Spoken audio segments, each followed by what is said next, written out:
Radio Tehran, শুরু হচ্ছে বিশ্ব সংবাদ।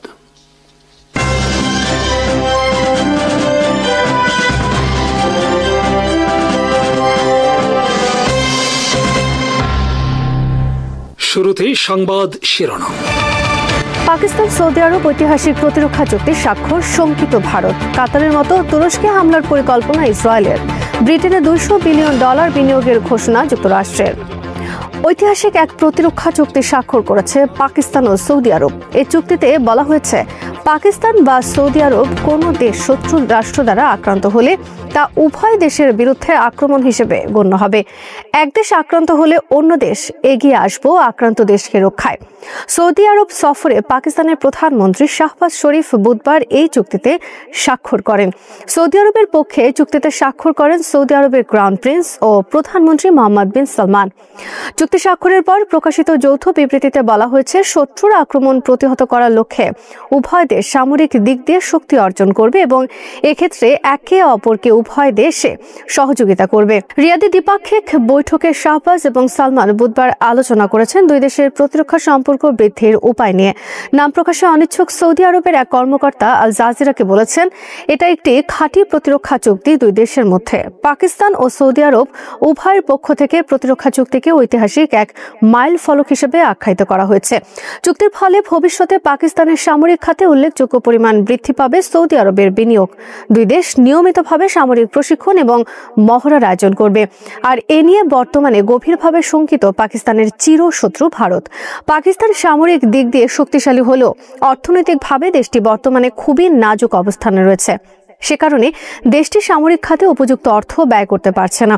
এই অবস্থায় ধনী দেশ সৌদি আরব যদি পাকিস্তানের সামরিক খাতে বিনিয়োগে এগিয়ে আসে, সেটি ভারতের জন্য হবে একটি বড় মাত্রার চ্যালেঞ্জ। সৌদি আরব সফরে পাকিস্তান প্রধানমন্ত্রীর সাথে রয়েছেন দেশটির সেনা প্রধান ফিল্ড মার্শাল জেনারেল আসিম মনির সহ উচ্চ পদস্থ সামরিক ও বেসামরিক কর্মকর্তারা। এদের মধ্যে উল্লেখযোগ্য হলেন পররাষ্ট্রমন্ত্রী, প্রতিরক্ষামন্ত্রী, অর্থমন্ত্রী ও তথ্যমন্ত্রী। পাকিস্তানের গণমাধ্যমের খবরে বলা হয়েছে, সৌদি রাজ পরিবার পাকিস্তান প্রধানমন্ত্রী ও সেনাপ্রধানের সফরকে বিশেষভাবে গুরুত্ব দিয়েছে। পাকিস্তান প্রধানমন্ত্রীকে বহনকারী বিমান সৌদি আরবের আকাশে প্রবেশের পর সৌদি আরবের যুদ্ধ বিমান তাদেরকে এসকর্ট করে নিয়ে যায়।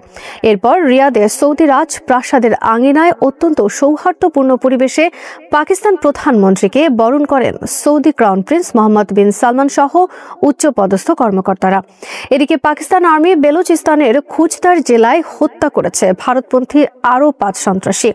পাকিস্তান আর্মির জনসংযোগ বিভাগ ISPR বুধবার এক বিবৃতিতে জানায়, ভারতীয় মদতপুষ্ট ফিতনা আল খারিজ এর আরও 5 সন্ত্রাসীকে জাহান্নামে পাঠানো হয়েছে। এ নিয়ে এক সপ্তাহের মধ্যে অর্ধশতাধিক ভারতীয় সন্ত্রাসীকে হত্যার দাবি করেছে ISPR। কাতারের পর এবার তুরস্কে হামলা চালাতে পারে ইসরায়েল, এমনটি আশঙ্কা করছে তুরস্কের অনেক কর্মকর্তা সহ আন্তর্জাতিক অনেক বিশ্লেষক। কারণ তুরস্ক হামাস নেতাদের আশ্রয়ে গাজার জন্য তহবিল সংগ্রহ সহ ফিলিস্তিন কেন্দ্রিক অনেক কর্মকাণ্ড পরিচালনা করে থাকে। তাছাড়া তুরস্ক বর্তমানে অন্যতম দেশ যারা সিরিয়া উন্নয়নের কাজ করছে আর শক্তিশালী সিরিয়াকে নিরাপত্তার জন্য হুমকি হিসেবে বিবেচনা করে ইসরায়েল। ইসরায়েলের অভিযোগ, তুরস্ক হামাসের জন্য অর্থ সংগ্রহ করে এবং সংগঠনটির বিস্তারে ভূমিকা পালন করছে। তুরস্কে ইসরায়েল হামলা চালাতে পারে এ নিয়ে যখন আশঙ্কা চলছে, তখন এ বিষয়ে মুখ খুলেছেন দেশটির প্রতিরক্ষা মন্ত্রণালয়ের মুখপাত্র জেকি আকতুর্ক বলেছেন, ইসরায়েল যদি তুরস্কে হামলা চালায় তাহলে তাকে এর উপযুক্ত মূল্য দিতে হবে। তুরস্কে হামলার মাধ্যমে ইহুদিরা নিজেদের দেশে যেমন বিপদ ডেকে আনবে, তেমনি বিপর্যয় ডেকে আনবে গোটা অঞ্চলে। 2023 সালের হামাস ইসরায়েল যুদ্ধ ঘোষণার পর ইসরায়েল ঘোষণা দিয়ে রেখেছে, হামাস নেতাদের বিশ্বের যেখানেই পাওয়া যাবে সেখানেই হত্যা করা হবে। আর এই কাজের দায়িত্ব দেওয়া হয়েছে গোয়েন্দা সংস্থা মোসাদকে। এমনকি হামাস নেতাদের হত্যায় গত 9 সেপ্টেম্বর ইসরায়েল বিমান হামলা চালিয়েছে কাতারে। অথচ ইসরায়েল এবং যুক্তরাষ্ট্র কাতারকে অনুমতি দিয়েছিল সে দেশে হামাসের জন্য অফিস খুলতে, যুদ্ধবন্ধে মধ্যস্থতার জন্য। নিরাপত্তা বিশ্লেষকদের মতে কাতারের মতো তুরস্কে হামলা চালানো ইসরায়েলের জন্য সহজ নয়, কারণ কাতারের তুলনায় সামরিক শক্তির দিক দিয়ে অনেক বেশি শক্তিশালী তুরস্ক। আর কাতারের ন্যায় তুরস্কের নিরাপত্তার দায়িত্ব যুক্তরাষ্ট্রের হাতে ন্যস্ত নয়। এছাড়া তুরস্কের রয়েছে শক্তিশালী কূটনৈতিক অবস্থান। ফলে তুরস্ক যদি ইসরায়েলে পাল্টা হামলা চালাতে সক্ষম নাও হয়, তবে কূটনৈতিকভাবে সে ইসরায়েলকে বড় ধরনের বিপদে ফেলতে সক্ষম হবে। তুরস্কের কাছে রয়েছে রাশিয়ার তৈরি S-400 মিসাইল সিস্টেম। ফলে কাতারের ন্যায় তুরস্কে বিমান হামলা চালানোর সাহস দেখাবে না ইসরায়েল। তবে ইসরায়েলের গোয়েন্দা সংস্থা মোসাদ তুরস্কের অভ্যন্তরে বড় ধরনের নাশকতা চালাতে পারে হামাস নেতাদের হত্যার নাম করে। এছাড়া তুরস্ক ন্যাটোর সদস্য। ন্যাটোর সনদ অনুসারে কোনো সদস্য শত্রু রাষ্ট্র দ্বারা আক্রান্ত হলে তাকে রক্ষায় এগিয়ে আসতে হবে অন্য সব সদস্যকে। এমনকি আক্রান্ত সদস্য দেশের হয়ে আক্রমণকারী দেশের বিরুদ্ধে যুদ্ধ করতে হবে অন্য সব সদস্য দেশকে। তবে তুরস্ক মুসলিম দেশ হওয়ায় বর্ণবাদী পশ্চিমা বিশ্ব তুরস্ককে রক্ষায় এগিয়ে আসবে না বলেই মনে করেন বিশ্লেষকরা।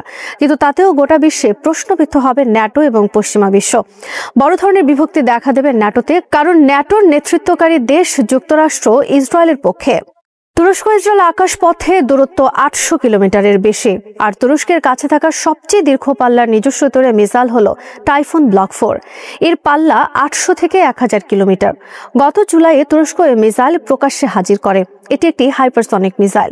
তুরস্ক যদিও সরাসরি ইসরায়েলে হামলা চালাতে সক্ষম, কিন্তু দেশটির কাছে নতুন তৈরি এই মিসাইলের তেমন মজুত নেই। এছাড়া ইসরায়েল তাদের যুদ্ধ বিমান নিয়ে অনায়াসে সিরিয়ার আকাশসীমায় প্রবেশ করে তুরস্ক থেকে ছুটে আসা মিসাইল আকাশে প্রতিহত করতে সক্ষম হবে। ইসরায়েলের আকাশ আয়রন ডোম, ডেভিড স্লিং এবং অ্যারো নামক 3 স্তরের এয়ার ডিফেন্স মিসাইল সিস্টেমে ঘেরা। ফলে ইরান শত শত মিসাইল ছুড়লেও তার 90 ভাগে আকাশে প্রতিহত করার দাবি করেছে ইসরায়েল। এই অবস্থায় তুরস্ক যদি ইসরায়েলে পাল্টা হামলা চালায়, তবে একই পরিণতি হতে পারে তাদের মিসাইলেরও। তবে টাইফুন ব্লক 4 হাইপারসনিক মিসাইল হওয়ায় ইসরায়েল এই মিসাইল প্রতিহত করতে সফল নাও হতে পারে। সেক্ষেত্রে তুরস্ককে দ্রুত ব্যাপক ভিত্তিক এই মিসাইল নির্মাণ করতে হবে ইসরায়েলের হামলার উপযুক্ত জবাব দিতে হলে। অপরদিকে তুরস্ক ইসরায়েলের বিরুদ্ধে ব্যবহার করতে পারে সিরিয়াকে। সিরিয়ার অভ্যন্তরে বিমান ঘাঁটি নির্মাণের চুক্তি করেছে তুরস্ক সিরিয়া এই চুক্তির পরপরই ইসরায়েল বিশেষভাবে নজর রাখছে তুরস্ক ও সিরিয়ার উপর। তুরস্ককে বেকায়দায় ফেলতে ইসরায়েল নতুন করে সম্পর্ক জোরদার করেছে সাইপ্রাস ও গ্রিসের সাথে। অপরদিকে বর্তমানে তুরস্ক সফরে রয়েছেন সিরিয়ার প্রেসিডেন্ট আহমেদ আল শারা। বিশ্লেষকদের মতে সার্বিক দিক বিবেচনায় ইসরায়েল তুরস্কের সরাসরি হামলার পরিবর্তে গুপ্ত ঘাতক মোসাদকেই ব্যবহার করতে পারে তুরস্কের নাশকতা সৃষ্টিতে। লেবাননে যেমন হিজবুল্লাহর বিরুদ্ধে পেজার বিস্ফোরণ ঘটিয়েছিল, সে ধরনের কোনো নাশকতা চালাতে পারে ইসরায়েল তুরস্কে। যুক্তরাষ্ট্র ব্রিটেনে $204 বিলিয়ন বিনিয়োগের ঘোষণা দিয়েছে। মাইক্রোসফট, গুগল, ব্ল্যাকস্টোন সহ বিভিন্ন প্রতিষ্ঠানে অর্থ বিনিয়োগ করবে ব্রিটেনে। এর ফলে ব্রিটেনে উচ্চ দক্ষতা সম্পন্ন কমপক্ষে 8,000 মানুষের কর্মসংস্থান তৈরি হবে দ্রুতই। এছাড়া বেলফাস্ট, গ্লাসগো সহ আরও একটি রাজ্যে 7,000 মানুষের কর্মসংস্থানের সুযোগ তৈরি হবে এই বিনিয়োগের ফলে। যুক্তরাষ্ট্রের প্রেসিডেন্ট ডোনাল্ড ট্রাম্প ব্রিটেন সফরের সময় বুধবার এ ঘোষণা দেন। যুক্তরাষ্ট্রের বিপুল এই বিনিয়োগ ঘোষণা দুই দেশের সম্পর্ক টিকিয়ে রাখার ক্ষেত্রে গুরুত্বপূর্ণ ভূমিকা পালন করবে। সম্প্রতি শুল্ক যুদ্ধ সহ বিভিন্ন ইস্যুতে ইউরোপের অনেক দেশের সাথে সম্পর্কের অবনতি ঘটে যুক্তরাষ্ট্রের। কাতারে অনুষ্ঠিত আরব ইসলামিক সম্মেলনে ইরানে ছড়ানো প্রতিরোধের মন্ত্র যেন পুরো মধ্যপ্রাচ্যের নতুন স্ফুলিঙ্গ জ্বালিয়েছে। এর সরাসরি প্রভাব সবচেয়ে স্পষ্ট দোহায়। এতদিন ইসরায়েলি আগ্রাসন নিয়ে তুলনামূলক নীরব থাকা কাতার এখন সুর বদলেছে। দেশটির পররাষ্ট্র মন্ত্রণালয় জানিয়েছে, দোহায় হামলার নির্দেশ দিয়ে ইসরায়েলের প্রধানমন্ত্রী বেনিয়ামিন নেতানিয়াহু আন্তর্জাতিক আইন লঙ্ঘন করেছেন এবং এর পরিণতির দায় তাকেই নিতে হবে। দোহার সম্মেলনের পর উপসাগরীয় দেশগুলোর মধ্যে যৌথ প্রতিরক্ষা ব্যবস্থা গড়ে তোলার অঙ্গীকার নতুন আলোচনার জন্ম দিয়েছে। সৌদি আরবও বুঝে নিয়েছে আঞ্চলিক পরিস্থিতি দ্রুত বদলে যাচ্ছে, তাই প্রতিরোধের এই মঞ্চে ইরানের সঙ্গে সমঝোতার দিকে অগ্রসর হচ্ছে রিয়াদ। আঞ্চলিক বিশ্লেষকরা বলছেন, এটি মধ্যপ্রাচ্যের দীর্ঘদিনের মেরুকরণে বড় পরিবর্তনের ইঙ্গিত দিচ্ছে। ইসরায়েলি বিমান বাহিনী সম্প্রতি হামাস নেতাদের লক্ষ্য করে দোহায় হামলা চালায়। হামলার পর তেল আবিবের সংবাদ সম্মেলনে নেতানিয়াহু ঘোষণা দেন, এই অভিযান কাতারের উদ্দেশ্যে স্পষ্ট বার্তা। তিনি বলেন, হামাসকে আশ্রয় দেওয়া আর মেনে নেওয়া হবে না। মধ্যপ্রাচ্যের কূটনৈতিক সূত্রগুলো বলছে, এই হামলার পেছনে মার্কিন প্রেসিডেন্ট ডোনাল্ড ট্রাম্পের সবুজ সংকেত ছিল। ওয়াশিংটন প্রকাশ্যে সমর্থন না দিলেও যুক্তরাষ্ট্র ইসরায়েলের পাশে অবস্থান করেছে বলেই ধারণা। ইসরায়েলি হুমকির কয়েক ঘন্টার মধ্যে কাতারের পররাষ্ট্র মন্ত্রণালয় জরুরি বার্তা দেয়। মুখপাত্র মাজেদ আল আনসারি জানান, দোহায় হামলার নির্দেশ দিয়ে নেতানিয়াহু আন্তর্জাতিক আইনের গুরুতর লঙ্ঘন করেছেন এবং তিনি শাস্তি এড়াতে পারবেন না। কাতার তাদের জাতীয় সার্বভৌমত্ব রক্ষার জন্য প্রয়োজনীয় ব্যবস্থা নিচ্ছে এবং হামলার জন্য দায়ীদের জবাবদিহির আওতায় আনতে সব পদক্ষেপ নেওয়া হচ্ছে। 2012 সালে সিরিয়ার গৃহযুদ্ধের সময় হামাস সিরিয়া ছেড়ে দোহায় অফিস স্থাপন করে। যুক্তরাষ্ট্রের নীরব সমর্থনে সেই সময় কাতার মধ্যস্থতাকারীর ভূমিকা পালন করে, যাতে হামাসের সঙ্গে পশ্চিমা শক্তির পরোক্ষ যোগাযোগ সম্ভব হয়। ইসরায়েলের সাম্প্রতিক হামলা কাতারের এই মধ্যস্থতাকারী ভূমিকাকেই প্রশ্নবিদ্ধ করেছে। দোহা মনে করছে এই হামলা কেবল হামাসকে নয়, কাতারের সার্বভৌমত্বকেও সরাসরি চ্যালেঞ্জ করছে। কূটনৈতিক মহলের মতে দোহা এখন বুঝতে পারছে যে ইসরায়েল একদিন কাতারকেও সরাসরি টার্গেট করতে পারে। তাই ইরানের মতো শক্ত প্রতিরোধ গড়ে তোলার বার্তা কাতারের জন্য নতুন বাস্তবতা হয়ে উঠেছে। কাতার সরকার বলছে, নিজেদের নিরাপত্তা ও আঞ্চলিক ভারসাম্য রক্ষায় যে কোনো প্রয়োজনীয় পদক্ষেপ তারা নেবে। সৌদি আরব ইরান সম্পর্ক স্বাভাবিক হওয়ার পর উপসাগরীয় রাজনীতিতে নতুন সমীকরণ তৈরি হয়েছে। বিশ্লেষকদের মতে ইসরায়েলের ধারাবাহিক হামলা এবং যুক্তরাষ্ট্রের একপেশে সমর্থন উপসাগরীয় দেশগুলোকে আরও কাছাকাছি নিয়ে আসছে। কাতারের সাম্প্রতিক অবস্থান এই সমীকরণকে দৃঢ় করছে। অনেকের মতে এই যৌথ প্রতিরোধ ভবিষ্যতে ইসরায়েলকেই নয়, যুক্তরাষ্ট্রকেও নতুন কৌশল ভাবতে বাধ্য করবে। ইউরোপীয় ইউনিয়ন গাজায় চলমান যুদ্ধ ও মানবিক সংকটের কারণে ইসরায়েলের সঙ্গে বাণিজ্যিক সম্পর্ক সীমিত করার প্রস্তাব দিয়েছে। ইউরোপীয় কমিশন, যা ইইউর প্রধান নির্বাহী সংস্থা, ইসরায়েলের সঙ্গে থাকা অ্যাসোসিয়েশন চুক্তির কিছু বাণিজ্য সুবিধা স্থগিত করার দীর্ঘ প্রতীক্ষিত ও বিলম্বিত প্রস্তাব আনুষ্ঠানিকভাবে তুলে ধরেছে। তবে এই পদক্ষেপ এখনও ইউরোপীয় ইউনিয়নের 27টি সদস্য দেশের মধ্যে পর্যাপ্ত সমর্থন পাচ্ছে না। ফলে এই প্রস্তাবটি এখনও বৈধতা পায়নি এবং আনুষ্ঠানিকভাবে পাশ হওয়ার পর্যায়ে পৌঁছায়নি। সদস্য দেশগুলোর মধ্যে মতবিরোধ এবং দ্বিধার কারণে একক বা ঐক্যবদ্ধভাবে সিদ্ধান্ত নেওয়া এখনও সম্ভব হয়নি। প্রস্তাবে বলা হয়েছে, ইসরায়েলের উগ্রপন্থী দুই মন্ত্রী, জাতীয় নিরাপত্তা মন্ত্রী ইতামার বেন-গভির এবং অর্থমন্ত্রী বেজালেল স্মোট্রিচ সহ সংহতি বসতি স্থাপনকারী ও হামাসের কয়েকজন নেতার উপর নিষেধাজ্ঞা দেওয়া উচিত। পাশাপাশি কিছু ইসরায়েলি পণ্যের উপর শুল্ক বাড়ানোও আহ্বান জানানো হয়েছে। ইউরোপীয় ইউনিয়নের পররাষ্ট্রনীতি বিষয়ক প্রধান কায়া কালাস বলেছেন, আমরা কিছু ইসরায়েলি পণ্যের উপর শুল্ক বাড়ানোর প্রস্তাব করছি। পাশাপাশি হামাসের 10 জন নেতা, সহিংস বসতি স্থাপনকারী এবং ইসরায়েলের উগ্রপন্থী দুই মন্ত্রীর বিরুদ্ধে নিষেধাজ্ঞা আরোপের আহ্বান জানাচ্ছি। ইউরোপীয় কমিশন জানিয়েছে, তারা আপাতত ইসরায়েলের সঙ্গে সরাসরি দ্বিপাক্ষিক সহায়তা স্থগিত করছে। তবে এই সিদ্ধান্ত ইসরায়েলের নাগরিক সমাজ ও ইয়াদ ভাশেম নামক বিশ্ব হলোকাস্ট স্মরণ কেন্দ্রে দেওয়া সহায়তার ক্ষেত্রে প্রযোজ্য হবে না। কমিশনের মতে, ইসরায়েল মানবাধিকার ও গণতান্ত্রিক নীতির প্রতিশ্রুতি লঙ্ঘন করেছে। তাই ইউরোপীয় ইউনিয়ন একতরফাভাবে তাদের সঙ্গে চুক্তির কিছু অংশ স্থগিত করার অধিকার রাখে। কমিশন বিশেষ করে গাজায় মানুষের দুর্দশা, ত্রাণ পৌঁছানোয় বাধা, সামরিক অভিযানের তীব্রতা এবং পশ্চিম তীরের বিতর্কিত E1 এলাকায় বসতি সম্প্রসারণের ঘটনা তুলে ধরে বলেছে, এসব কার্যক্রম দুই রাষ্ট্রভিত্তিক শান্তি সমাধানের ভিত্তিক ভাবনাকেই দুর্বল করছে। গাজায় প্রতিদিন যে ভয়ানক ঘটনা ঘটছে তা অবিলম্বে বন্ধ করতে হবে। এখনই যুদ্ধবিরতি ঘোষণা করতে হবে, মানবিক সাহায্য নির্বিঘ্নে পৌঁছে দিতে হবে এবং আটক সকল জিম্মিকে মুক্তি দিতে হবে। তিনি জানিয়েছেন, পশ্চিম তীরের বর্তমান পরিস্থিতি বিবেচনা করে তারা ইসরায়েলের সঙ্গে বাণিজ্য সুবিধা স্থগিত করার প্রস্তাব করেছেন। পাশাপাশি উগ্রপন্থী মন্ত্রী ও সহিংস বসতি স্থাপনকারীদের উপর নিষেধাজ্ঞা আরোপ এবং দ্বিপাক্ষিক সহায়তা সাময়িকভাবে বন্ধ রাখার পরিকল্পনা রয়েছে। তবে ইসরায়েলি নাগরিক সমাজ ও ইয়াদ ভাশেমের জন্য সহায়তা অব্যাহত থাকবে। গত মাসের শেষে ডেনমার্কের কোপেনহেগেনে ইইউর পররাষ্ট্রমন্ত্রীরা গাজায় ইসরায়েলের হামলা ও পশ্চিম তীরের দমন-পীড়নের বিরুদ্ধে কার্যকর পদক্ষেপ নেওয়া নিয়ে উত্তপ্ত আলোচনা করেছেন। ইইউর মানবিক সহায়তা বিষয়ক প্রধান বলেন, আমাদের নৈতিকতা ও মূল্যবোধকে প্রতিফলিত করে শক্ত অবস্থান নিতে হবে। এরপরেও ইউরোপীয় ইউনিয়ন ইসরায়েলের বিরুদ্ধে একজোট হয়ে শক্ত পদক্ষেপ নিয়ে উঠতে পারেনি। স্পেন ও আয়ারল্যান্ড অর্থনৈতিক ও অস্ত্র নিষেধাজ্ঞার পক্ষে, কিন্তু জার্মানি ও হাঙ্গেরি এখনও এর বিপক্ষে রয়ে গেছে। হঠাৎ করেই রাশিয়ার সাথে যুক্ত হয়ে পারমাণবিক এয়ারহেড ও অন্যান্য অস্ত্র চালনার প্রশিক্ষণ নিচ্ছে 65 জন ভারতীয় সেনা। এর লক্ষ্য অনেক গভীর। যুক্তরাষ্ট্রের চোখ রাঙানি আর বর্ধিত শুল্ক হারকে উপেক্ষা করেই ভারত রাশিয়ার এই সম্পর্কে নজির রাখছে পাকিস্তান ও যুক্তরাষ্ট্র। যদিও ভারতের রাশিয়ার সাথে যুক্ত হওয়াকে কোন চোখে দেখছে চীন তা এখনও অস্পষ্ট। এমনকি পাকিস্তানও এ বিষয়ে এখন পর্যন্ত কোনো মন্তব্য করেনি। বিশ্ব রাজনীতির পরিস্থিতি কোন দিকে মোড় নিচ্ছে তা আঁচ করার চেষ্টা করছেন বিশ্লেষকরা। পুতিনের ঘোষণা অনুযায়ী মহড়াটি 41টি স্থল ও সামুদ্রিক প্রশিক্ষণ কেন্দ্রে অনুষ্ঠিত হয়েছে। এতে 1 লক্ষ সৈন্য এবং প্রায় 10,000 সামরিক সরঞ্জাম অংশগ্রহণ করেছে, যার মধ্যে 333টি বিমান এবং 247টিরও বেশি জলযান রয়েছে। ভারতীয় প্রতিরক্ষা মন্ত্রণালয় নিশ্চিত করেছে যে 65 জন ভারতীয় সশস্ত্র বাহিনীর সদস্য 5 দিনের মহড়ায় অংশ নিয়েছেন, যার মধ্যে 57 জন সেনা সদস্য, 7 জন বিমান বাহিনী এবং 1 জন নৌবাহিনীর প্রতিনিধি রয়েছে। বেলারুশের প্রেসিডেন্ট আলেকজান্ডার লুকাশেনকো স্পষ্ট করে বলেছেন যে এই মহড়ায় ছোট অস্ত্র থেকে পারমাণবিক এয়ারহেড পর্যন্ত সবকিছুই চর্চা করা হচ্ছে। তিনি বলেছেন, আমরা সেখানে সব ধরনের অস্ত্রের পরীক্ষা চালাচ্ছি। পশ্চিমারাও এটা জানে, আমরা কিছু লুকাচ্ছি না।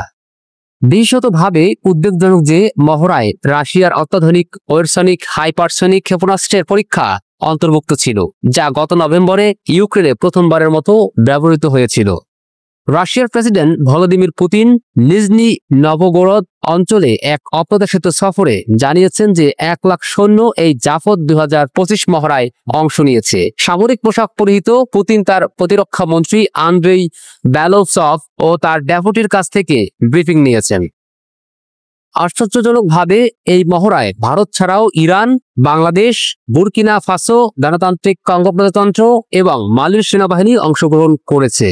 এমনকি মার্কিন সামরিক পর্যবেক্ষকরাও এই মহড়া পর্যবেক্ষণ করেছেন, যা ইউক্রেন আক্রমণের পর প্রথমবার।